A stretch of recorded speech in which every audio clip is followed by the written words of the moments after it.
কুসুমকে মেরে ঘাড় ধাক্কা দিয়ে বার করলো দেবলীনা। সম্পূর্ণ জানতে হলে চ্যানেলটি সাবস্ক্রাইব করে ভিডিওতে লাইক দিয়ে দেখতে থাকুন। কুসুম সিরিয়ালের নতুন আগামী পর্বে দেখা যায় দেবীমার সম্মান এবং বাড়ির সম্মান রক্ষা করতে কুসুম তো চলে আসে দেবলীনার বাড়িতে এবং তার বাড়িতে এসেই বলতে থাকে, দেবলীনা ম্যাডাম, আপনার কাছে একটাই রিকোয়েস্ট, আপনি এই বিয়েটা ভেঙে দেবেন না প্লিজ।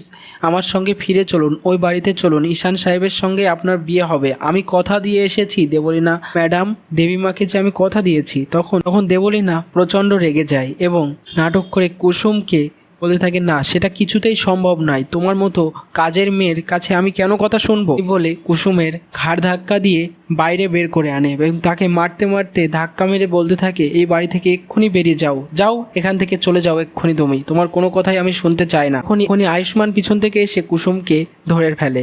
কুসুম অবাক হয়ে তাকিয়ে থাকে আয়ুষ্মানের দিকে। তো কেমন লাগলো কমেন্টসে জানিয়ে এখনই সাবস্ক্রাইব করে নাও আমাদের ইউটিউব চ্যানেল। ধন্যবাদ সবাইকে।